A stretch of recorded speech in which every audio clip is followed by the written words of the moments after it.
All right, how's it going, everybody? This is Chad, and this is After Dark. So, if you've seen the episode, we try to do an After Dark. Later, we're going to probably do this for Patreons once we get a Patreon going. Like I said in the show, this is very impromptu. This is scripted or anything like that. It's just going to be me talking.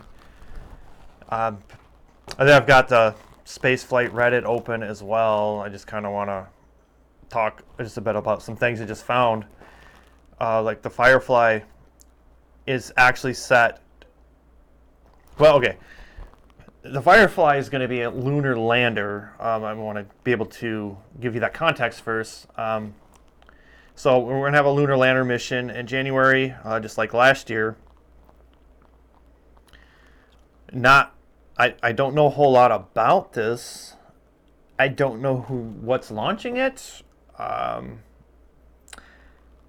hoping an Atlas V. I mean, if you look at the size of it here, yeah, it definitely looks like something that would go on an Atlas V. And then I was reading about the Europa Clipper. I was really excited about that mission. This was supposed to have gone on a space launch system.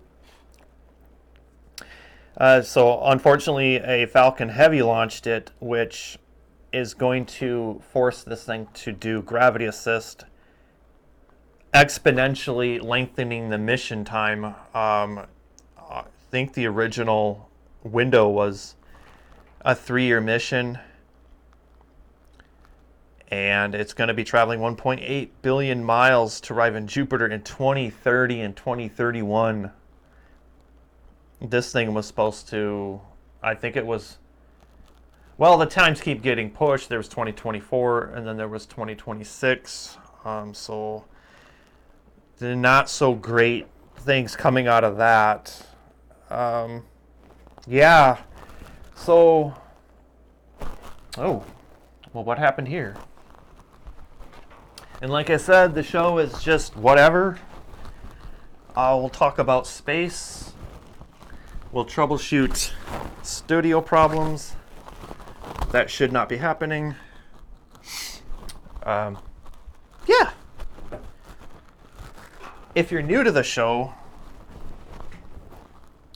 we've been on for about a year. The vision of the show is it's just that we're tuned to be different from the other ones out there.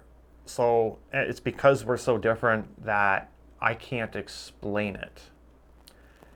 I can tell you this: we are running off of a template on a show that used to run about like 10 years ago, and they've stopped providing the spaceflight news the way they used to. Unfortunately, I think they lost their studio. A lot of their talent had issues, internally. So the Orbital Edge News' mission is to, be an actual spaceflight show.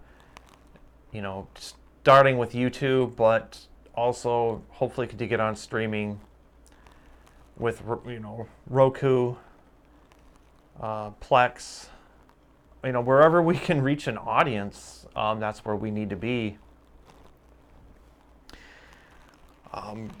Maybe doing merch next year in 2025. Get yourself an Orbital Edge News mug. And if you have been watching the show for a while, you've probably seen the small upgrades that have happened over time. We used to have not this. What really bugs me is everybody goes after those Amazon little hexagons, and I'm like, no, I'm not going to be like anybody else. We're going to go all out, or we're going to go home. And if we're not going to do it right, we're not going to do it at all. And we got ourselves some damn hexagons for the set.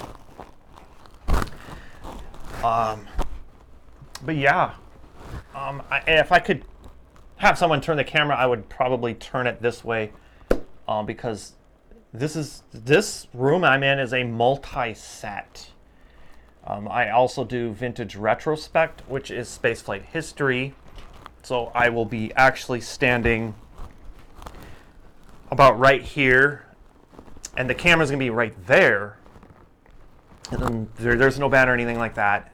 It's a bit more informal than this. 3 to 5 minute videos. Yeah, vintage retrospect. Check me out there. Follow me. Subscribe. Do what you gotta do to get informed about spaceflight. Let's see. I do actually live out by the launch pads, so this affords me the ability to film some launches, depending on if I'm allowed to. That's a discussion for another show.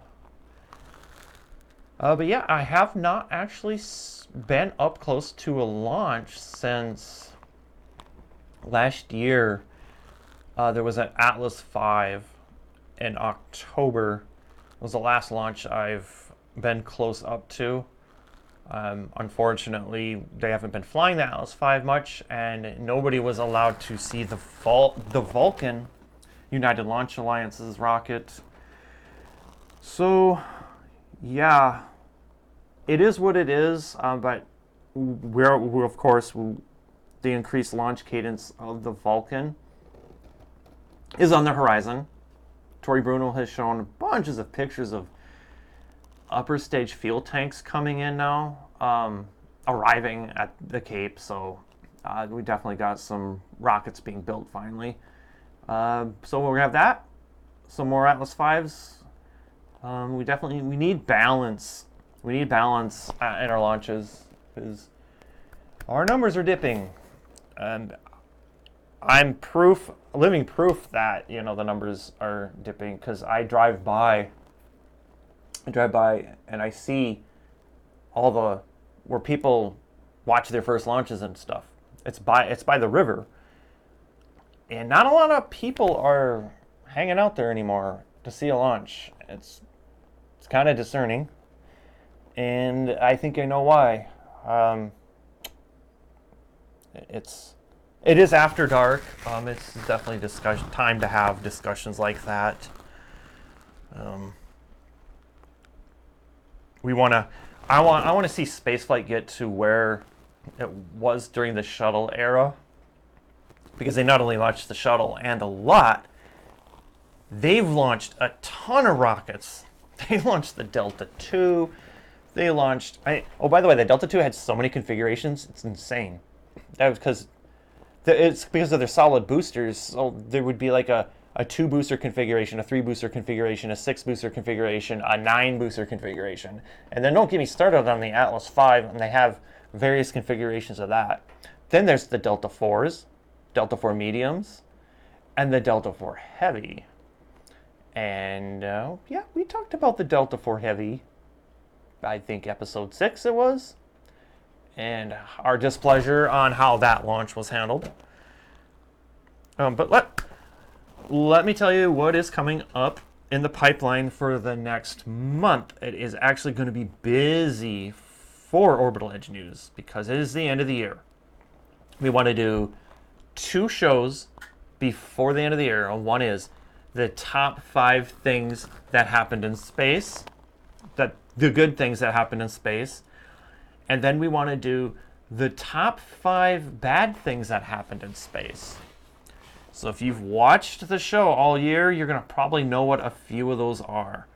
And I can't wait to do those. And then right when we hit up 2025, that's where we're going to do our kind of like our wish list episode.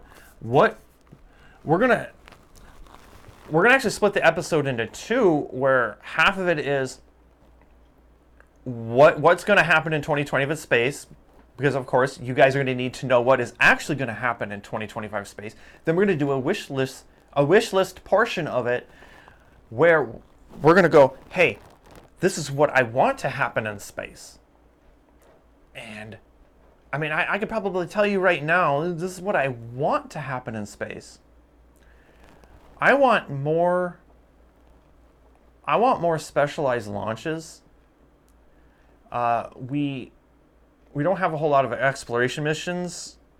I know 2024 was bad for that. Off the top of my head, I recall of the Europa Clipper, and then of course a couple moon landers, and that's about it. In 2025, I expect a lot, and I also expect the Artemis 2 mission to be carried out as well. So, oh man, what else to talk about before I actually call this a night? I don't want to work tomorrow. That's, yeah, 4-day weekend, and I still don't want to work tomorrow. I hope you all had a good Thanksgiving, and yeah, well, I can't think of anything else. And if I can't think of anything else, we're gonna call it good right here, and I'll see you in the next episode.